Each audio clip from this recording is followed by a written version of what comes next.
Afinal de contas, quem é Deus? Como conhecê-lo, desfrutá-lo, acessá-lo?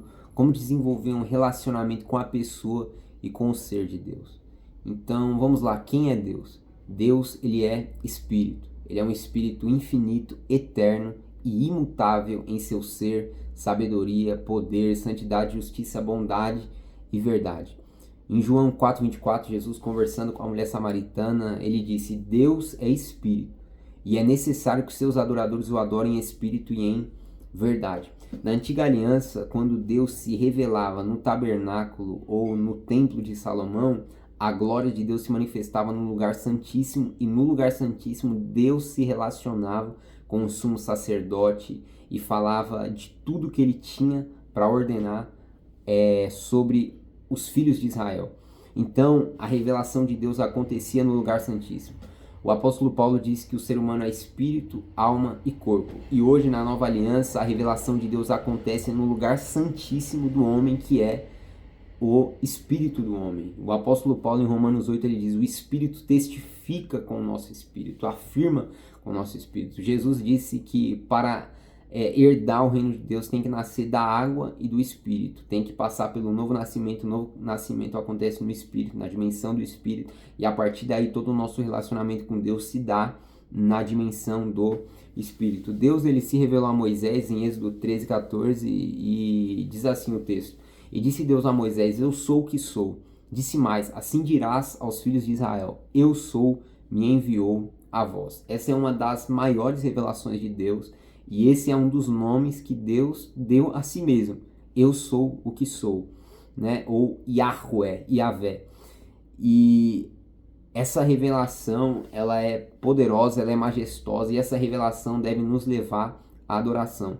Porque o Salmo 145 diz: grande é o Senhor e muito digno de ser louvado, e a sua grandeza é insondável. Deus, ele é onipotente, onipresente, onisciente, ele tem todo o poder, ele tem toda a ciência, e não só toda a ciência, mas ele tem também presciência, um conhecimento antecipado de todas as coisas, e ele tem toda a sabedoria. Ele está presente em todos os lugares ao mesmo tempo. O Salmo 139, o salmista diz: se eu subir ao céu, aí o Senhor está. Se eu descer às profundezas do abismo, aí o Senhor está. O Senhor me sonda, me conhece, conhece o meu assentar, o meu levantar, sabes quando eu me deito, quando eu me levanto.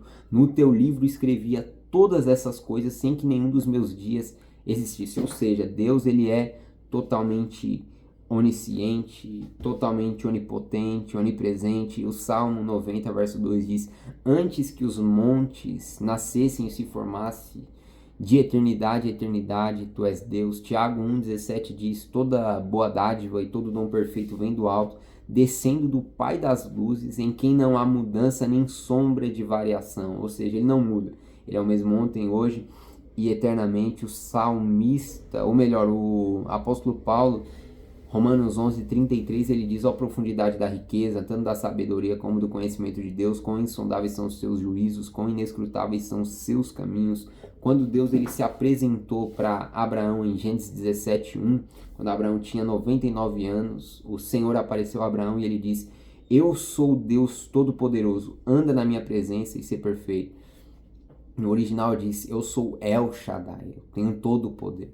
Essa é uma das revelações da pessoa e do caráter de Deus. Apocalipse 4, quando João, ele é arrebatado até a sala do trono, ele vê os seres viventes, cada um deles tendo 6 asas, cheias de olhos ao redor, por dentro e por fora, e a Bíblia diz que eles não têm descanso nem de dia nem de noite, proclamando: santo, santo, santo é o Senhor Deus, o Todo-Poderoso, aquele que era, que é e que há de vir. Os puritanos disseram que santidade não é um dos atributos de Deus, santidade é o atributo de Deus, porque só em relação à santidade nós vemos a expressão na Bíblia dizendo: Deus é santo, santo, santo. Deus é santo, santo, santo. Também uma das revelações de Deus para Moisés, que é muito linda, está em Êxodo 34, do 6 ao 7, quando Deus se apresenta para Moisés e fala sobre o caráter dele. Diz assim: passando, pois, o Senhor perante Moisés, disse: Senhor Deus compassivo, clemente e longânimo, grande misericórdia e fidelidade, que guarda a misericórdia em 1000 gerações, que perdoa a iniquidade, a transgressão e o pecado, ainda que não inocente o pecado, e visita a iniquidade dos pais aos filhos e nos filhos dos pais até a terceira e quarta geração. Então, olha só, Deus ele é compassivo, ele é clemente, ele é longânimo, ele é grande em misericórdia e fidelidade. A sua misericórdia se estende até 1000 gerações. Isaías 40, versículo 28 diz: não sabes, não ouviste, que o eterno Deus, o Senhor, o Criador dos fins da terra, não se cansa e nem se fadiga, é inescrutável o seu entendimento. 1 João 4,8 diz: aquele que não ama não conhece a Deus, porque Deus é amor. Ele não tem amor, ele é amor. Jeremias 10,10 diz: mas o Senhor Deus é a verdade. Ele é o mesmo Deus vivo, o Rei eterno. Do seu furor treme a terra, as nações não podem suportar a sua indignação. Em Isaías 6,3, um texto conhecido, diz que os serafins clamavam e cantavam uns aos outros, dizendo: Santo, Santo, Santo é o Senhor dos exércitos, toda a terra está cheia da sua glória. Em Malaquias 3,6 diz: porque eu, o Senhor, não mudo, por isso vós, ó filhos de Jacó, não sois consumidos. Mas agora, caminhando para o fim desse vídeo, um conselho prático que o apóstolo Paulo traz, porque o conhecimento de Deus não deve ser apenas intelectual, mas deve ser um conhecimento de experiência, de toque, de relacionamento. Quando as Escrituras usam a expressão conheçamos e prossigamos em conhecer ao Senhor, é um conhecimento que não fala apenas de intelecto, mas é um conhecimento relacional. Jesus, ele diz que nos últimos dias, ou no último dia, muitos dirão: Senhor, em teu nome eu profetizei, em teu nome eu fiz isso, em teu nome eu fiz aquilo. E Jesus vai dizer: eu, porém, não vos conheço. E isso é muito interessante, porque muitas vezes nas Escrituras a palavra conhecer está relacionada até à intimidade sexual. Por exemplo, Adão conheceu Eva, sua mulher, e teve filho. Abraão conheceu Sara, sua esposa, e teve filho. O fulano conheceu a fulana e teve filho. Ou seja, sempre está falando de um ato de intimidade de um casal. E o relacionamento com Deus também entra nessa questão. Por quê? Porque Deus ele se apresentou para o povo de Israel como sendo o esposo da nação de Israel. Jesus se apresentou como sendo o esposo, sendo o noivo, entendeu? E o relacionamento que Cristo quer com a igreja é um relacionamento, sabe, de intimidade. O apóstolo Paulo, em Efésios 5, quando ele fala sobre o marido e a mulher, como o marido deve amar a esposa como Cristo amou a igreja, a mulher se submete ao marido, como a igreja se submete a Cristo, Paulo ele diz: por isso está escrito, deixará o homem o seu pai, a sua mãe, unir-se à sua mulher, e ambos serão uma só carne. Mas Paulo diz: grande é esse mistério, e digo não em relação ao homem e à mulher, mas entre Cristo e a igreja. E olha que coisa mais linda o que o apóstolo Paulo diz em 1 Coríntios 2,9. Mas como está escrito: nem olhos viram, nem ouvidos ouviram, nem jamais penetrou no coração humano o que Deus tem preparado para aqueles que o amam. Mas o apóstolo não termina aí. Ele diz: mas Deus revelou essas coisas pelo seu Espírito, porque o Espírito a todas as coisas penetra. As outras traduções diz: porque o Espírito examina tudo, até mesmo os planos mais profundos e escondidos de Deus. Aí ele diz: porque qual dos homens conhece o homem, senão o Espírito do homem que nele está? E ninguém conhece as coisas de Deus, senão o Espírito de Deus. Ok, Jesus diz algo ainda mais profundo, porque ele diz assim em Mateus 11:27, tudo me foi entregue por meu Pai. Ninguém conhece o Filho senão o Pai, e ninguém conhece o Pai senão o Filho, aquele a quem o Filho o quiser revelar. Ou seja, o Filho revela o Pai. Ele mesmo disse: eu sou o caminho, a verdade e a vida. E Hebreus 1:3 diz: ele, em relação a Cristo, é o resplendor da glória, a expressão exata do seu ser, sustentando todas as coisas pela palavra do seu poder. Colossenses diz que todas as coisas foram criadas por meio de Cristo, assim como João 1 diz, mas em Colossenses diz: em Cristo habita corporalmente toda a plenitude da divindade. E João diz que no princípio era o verbo estava com Deus e o verbo era Deus. Ele não apenas estava com Deus, ele era o próprio Deus. E João diz: nós vimos a sua glória, glória como a do unigênito do Pai. E o escritor aos Hebreus diz que a expressão exata do ser de Deus, da divindade, é Cristo. Jesus, no Evangelho de João, que é o Evangelho da Águia, que é o Evangelho que começa já mostrando a divindade de Cristo, Mateus escreveu para os judeus, Marcos para os romanos, Lucas para os gregos.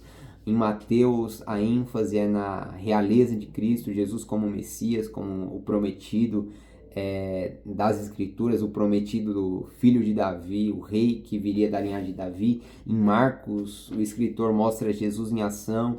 Em Lucas, o objetivo é mostrar Jesus como um homem perfeito, mas o Evangelho de João já começa a mostrar que Jesus é o Cristo, que a vida eterna começa a partir do conhecimento de Deus, porque diz, e a vida eterna é essa que conheçam a Ti, o único Deus verdadeiro, e a Jesus Cristo a quem enviaste. E nesse Evangelho de João, Jesus diz, eu e o Pai somos um. E quando ele estava já nos últimos momentos, João 13 ao 14, falando sobre o tempo que estava se aproximando, que ele ia ser entregue na mão dos publicanos e pecadores, Jesus ele falou, eu vou. Aí um dos discípulos falou, Senhor, para onde o Senhor vai? Mostra-nos o caminho. Aí ele falou, sou o caminho, a verdade e a vida. Aí depois, acredito que é Felipe ou André, fala, mostra-nos o Pai e isso nos basta. Aí Jesus fala, há tanto tempo que eu estou convosco, vocês dizem, mostra-nos o Pai. Quem vê a mim, vê o Pai. Quem observa o meu ser, vê o próprio Deus. Como conhecer a Deus? Olha para Jesus. Como desenvolver um relacionamento com Deus por meio de Cristo? O único caminho, o único acesso, a única porta para você ter um encontro com Deus é Cristo. O único mediador entre Deus e os homens é Cristo. A Bíblia diz em Hebreus, Cristo abriu um novo e vivo caminho pelo véu, isto é, pela sua carne que foi rasgada, para que agora os seres humanos cheguem diante do trono de Deus com ousadia. O único que pode te apresentar a Deus não é um livro, não é uma pessoa, é só uma pessoa, e essa pessoa é Cristo. Não é um ser humano comum, é o ser humano Cristo, que é ser humano e Deus ao mesmo tempo. Só ele pode te apresentar. E para encerrar, 2 Coríntios 4,6 diz, porque Deus que disse, das trevas resplandeça a luz, Ele mesmo resplandeceu em nosso coração, para a iluminação do conhecimento de Deus na face de Jesus Cristo. Deus iluminou o nosso coração para o conhecimento da glória de Deus na face de Jesus Cristo.